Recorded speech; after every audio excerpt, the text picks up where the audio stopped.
One Piece 1084 came out recently, and it was one of the most lore-heavy chapters in the series in quite a while. The chapter covered the flashback of Sabo and introduced fans to some intriguing revelations about the Void Century and the Founding 20. However, the chapter ended on quite a cliffhanger, which is why all eyes are now on One Piece 1085. The Reverie flashback has gone on for a couple of chapters now, and it is likely to continue in the next chapter as well. Fans will find out about the death of King Cobra, along with how the Revolutionary Army managed to escape and what the consequences of their decisions were in the next chapter. The truth about Queen Lily. Queen Lily was introduced to the fans in the previous chapter. She is known to have been the monarch of the Kingdom of Arabasta during the time of the Void Century. She was one of the founding 20 that created the world government. However, unlike the other rulers, she chose to not be a celestial dragon and, instead, returned to the surface to rule as a monarch of her land, Arabasta. As mentioned by Cobra, Queen Lily was met with a mysterious incident and she never reached her home ever. Furthermore, her brother ended up taking her responsibilities as a monarch, and what's even more surprising is that none of the historical texts mention her presence, which is what Cobra wants answers to.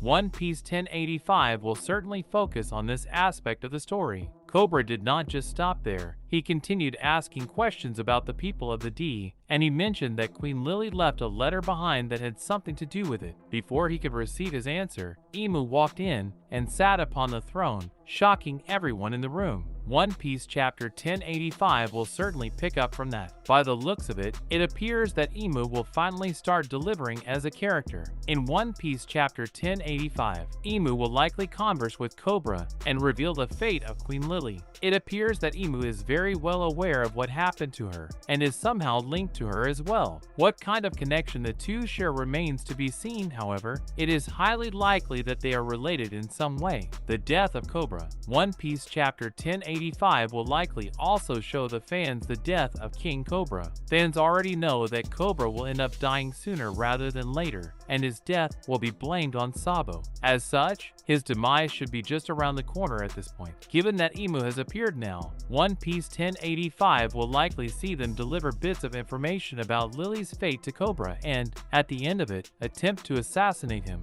Cobra will certainly not be the only one in danger. Thankfully, he has sent Shaka and Pell away in order to watch out for Vivi, and this could also play into the next chapter of One Piece. One Piece 1085 might see Shaka and Pell try to protect Vivi from the Cypher Paul Lucci, who claims to be her protector, might be the one who she faces danger from. As such, Shaka and Pell might be required to come into play in order to allow her to escape. Somehow, she ends up escaping with Wapple and ends up in the company of Big News Morgans. After Cobra's death, Vivi is now the next ruler of the land of Arabasta, and it will be interesting to see how this sequence plays out in the next chapter of One Piece. Sabo and Emu. Perhaps the most interesting part of the chapter could come towards the end, when Sabo will sneak inside the throne room where Cobra and Emu are. Fans know for a fact that Sabo manages to enter this room, as is evident from the picture printed in the newspapers. How Sabo manages to stumble upon this room remains to be seen. However, he will likely try to rescue King Cobra and fail in the attempt. Nonetheless, Sabo will certainly see the face of Emu, at the very least. It is also intriguing to see how he will manage to escape from extremely powerful people. If he does, in fact, stumble upon the room where Emu is, he would be surrounded by the 5 elders as well as Emu.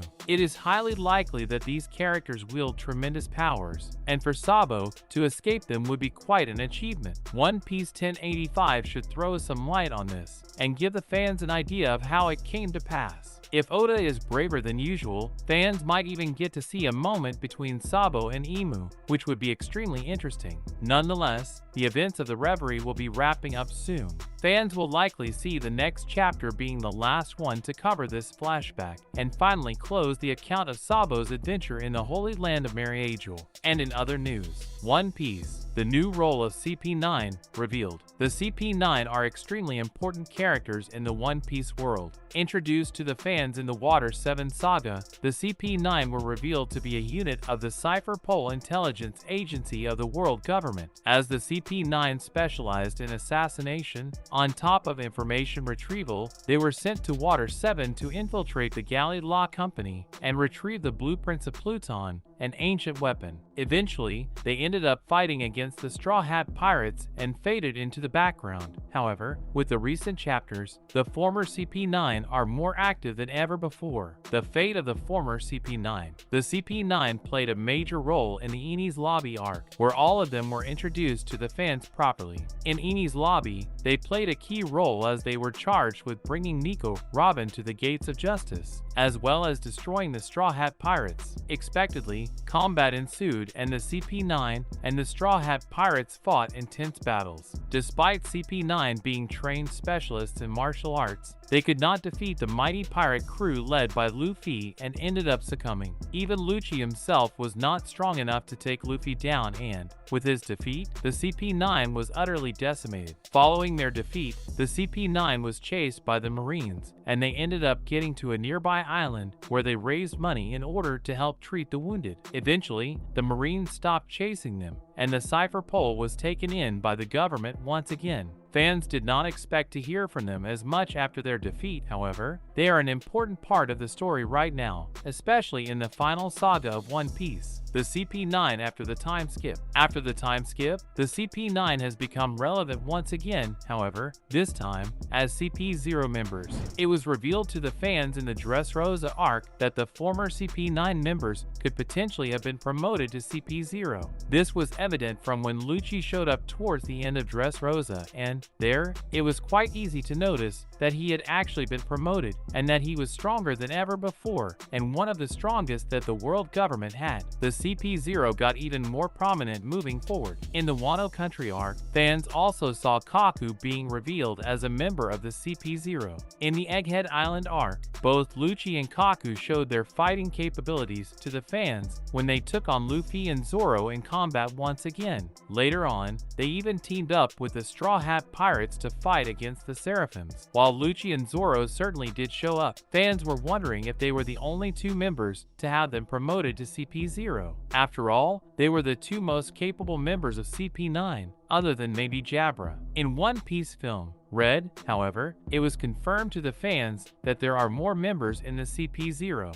Blueno and Califa got confirmed as members of the CP9 as well, the new role as CP0. In One Piece 1083, many fans got to see some familiar faces, as the former CP9 were revealed to be members of the CP0 currently. This includes every single member of the CP9, including the likes of Fukuro, Califa, Blueno, and Jabra, among others. They were seen in the Holy Land of Mary-Joy where the Revolutionary Army commanders were taking on the admirals. While they did not fight, they sure did comment on the ongoing battle, stating that it was impressive for the Revolutionary Army commanders to be able to match the admirals, even though there was a handicap involved. Now, fans know for sure that the former CP9 members are part of the CP0. Given that they hold high positions within the world government, it's only a matter of time before they gain more importance. In the final war, the CP9 is expected to be fighting on the side of the government, and fans should prepare themselves for some old enemies to cross blows with once again, just as Luffy did with Lucci and Egghead Island. The likes of Chopper, Frankie, Sanji, and Nami might end up craving blows with their former enemies once again and show them how far they've come. While these clashes certainly won't be major, it would be fun for the fans to see how far they have gotten over the years. Interestingly, the newly introduced members of the CP9 were not seen with masks. Previously, it was revealed to the fans that the masked members of the CP0 are known to be of the highest strength. However, going back to the Reverie arc, Lucci and Kaku were also introduced without masks in the Holy Land of Mary-Joy. This could mean that within Mary-Joy, the vast majority of the CP0 members choose not to wear their masks. Given that Jabra and Kaku are especially close in terms of strength, it is highly likely that the CP9 are masked members as well. That's a wrap for this video. Don't forget to like this video and subscribe to our channel. We'll be back with more amazing videos very soon.